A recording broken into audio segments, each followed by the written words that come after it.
Hi, Suzanne from Flatwearable Artisan Jewelry. In this video tutorial, I'm going to show you how to take a hollow knife handle and turn it into a little portable and personal ash holder or a small urn.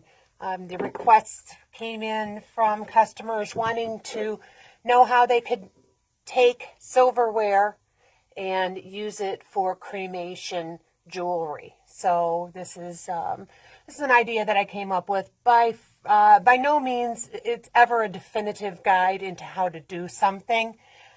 Just an idea. So I'm going to show you how to make this. What this is the end of a hollow knife handle, and I've inserted a tube and a cap with a little crystal rivet on the bottom, and this little cap fits into the tube on the inside. You would want to recommend to your customers that once they place the ashes in the tube, that they glue this cap in so it does not come out ever again. Okay, so how you make this is you're going to cut off the end of a knife. I've done some of the steps in advance here just for the sake of time. So you're going to cut off the end of a hollow knife.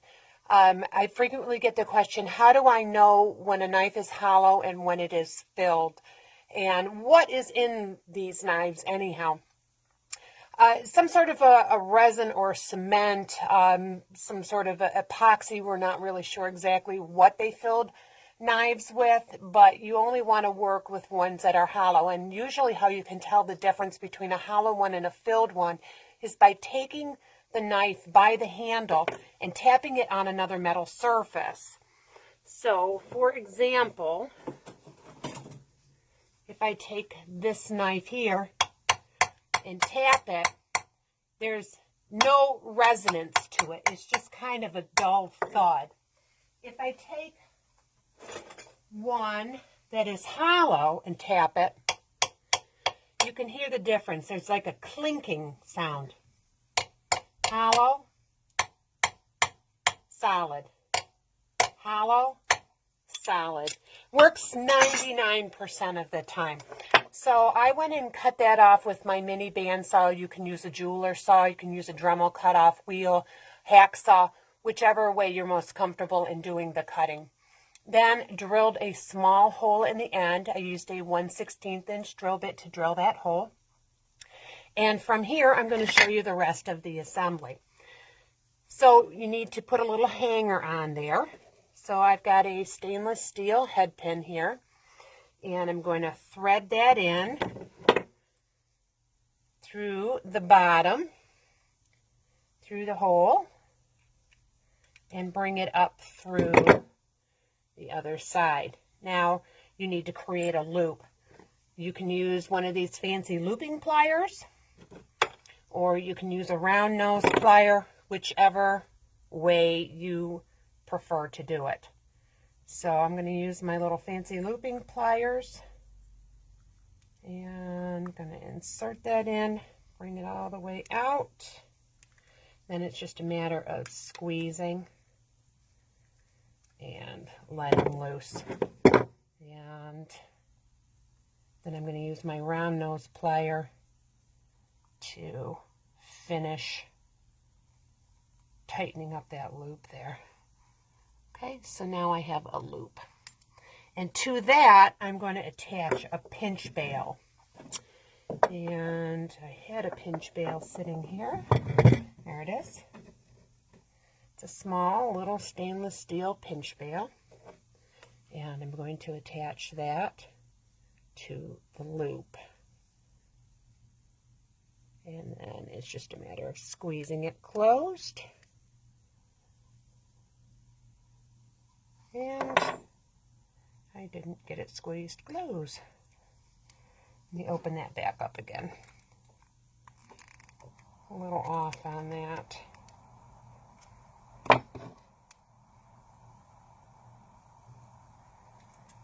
I put them between the serrated jaws of a plier here. I find that about the easiest way to close them up. All right.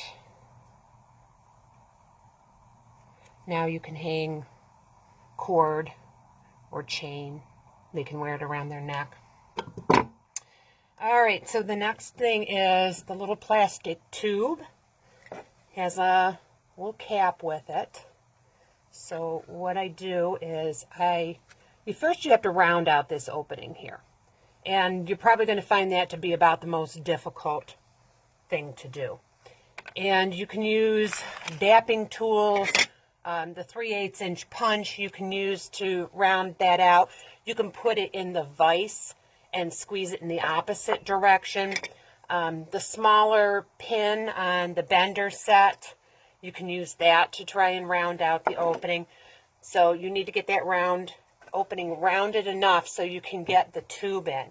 And when you get the tube in there, you're going to push it in as far as you can, okay? Then mark on there with a Sharpie marker where it ends. You're going to back it out a couple of millimeters.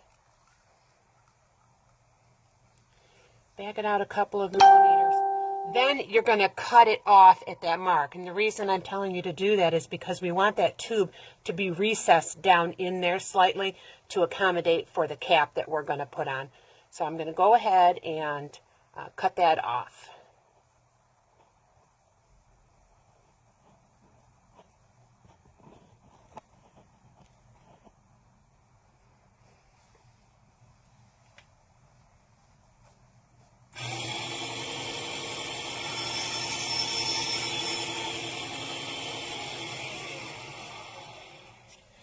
All right, so I've cut that off. Now I'm going to push it in the rest of the way till it fits down in there nice and snug. You shouldn't have to glue it in. If for some reason you have a knife handle that's bigger and the tube is loose, you can always put some glue around inside or on the outside edge of the tube and put it down into your knife handle.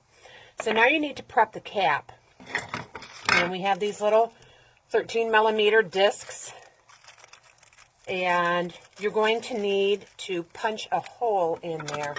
If you're a real stickler and you want things to be exact, find yourself a center finder and you can mark the exact center. So what you do is you place the disc on there, and then on the opposite side you're going to draw lines.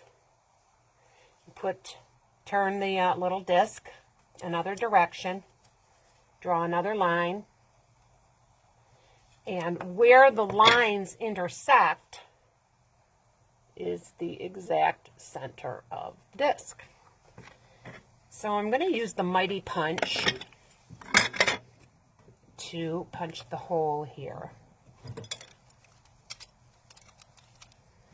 And place the disc on the bottom there, line up the punch with the center where I've marked the center.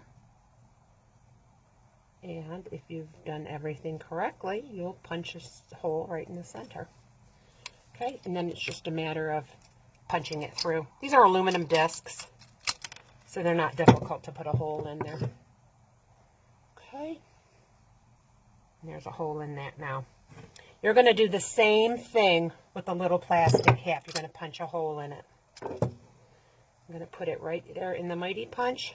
You can do this by drilling your holes too. You do want to make sure you have it held securely, as you don't really want to hold these little tiny parts by hand in the drill press. Okay, punch that out. So now I have a hole in either one of these. Pull out that little piece of plastic. All right. So I take my two pieces, put them together, and now I'm going to put a crystal rivet in there. I like the crystal idea because it can be used as the birthstone for the person or the animal whose ashes are inside. It also makes a little handle so you can open it easier. All right, then I need to put the cap on. That's where the little wax tool comes in real handy. It's going to be difficult to get your fingers inside there. So I'm going to put the wax tool with the cap inside there. Then I've got to set the rivet.